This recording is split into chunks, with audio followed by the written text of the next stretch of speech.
नमस्कार दोस्तों, आप सभी का स्वागत है रिवीजन टाइम यूट्यूब चैनल पे। ल्यूसेंट की हिस्ट्री की क्लास को यहाँ पे डिस्कस कर रहे हैं। टॉपिक चल रहा था वैदिक सभ्यता। वैदिक सभ्यता का ये आज की क्लास में कंप्लीट हो जाएगा। पहला क्वेश्चन है आज यहाँ पे ऋग्वेद में उल्लिखित नाम है और आधुनिक नाम दे रखे हैं, आपको इसमें मैच करना है।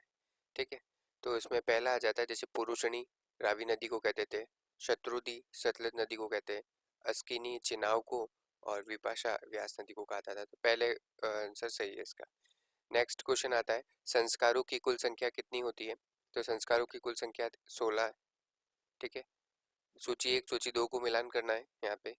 तो आपको भी बताना है जैसे गंधर्व विवाह प्रेम विवाह को कहते हैं, आसुरी विवाह कन्या को खरीद कर किया गया विवाह, राक्षस विवाह पराजित राजा की कन्या और अपहरण की गई कन्या के साथ विवाह, पिशाच विवाह सोई हुई अवस्था में कन्या को गुमराह कर या मानसिक रूप से अस्वस्थ कन्या को गुमराह कर उसके साथ किया गया विवाह पिशाच विवाह कहलाता है।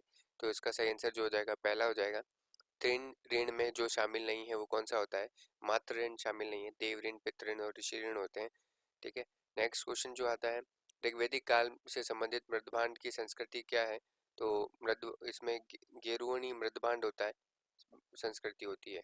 और वहीं पूछ लिया जाए कि उत्तर वैदिक काल में मृदभांड संस्कृति क्या है।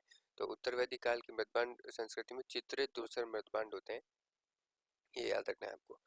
प्राचीनतम विवाह संस्कार का वर्णन करने वाला विवाह सूक्त किसमें पाया जाता है। तो विवाह सूक्त पाया जाता है ऋग्वेद के अंदर। ऋग्वेद में अगन्य यानी वध योग नहीं शब्द का प्रयोग किसके लिए किया गया है, ये गाय के लिए किया गया है। ऋत प्राकृतिक संतुलन स्थापित करने के कारण किस वैदिक देवता को ऋतस्य गोप कहा गया है। ऋतस्य गोप किसको कहा गया है, वरुण भगवान को। निम्नलिखित में से कौन मूलतः जल या समुद्र का देवता थे। तो वो थे वरुण देवता। तीन क्रमों या पगमों में तीन लोग को मापने के कारण उपक्रम कहा गया है। तो भगवान विष्णु है।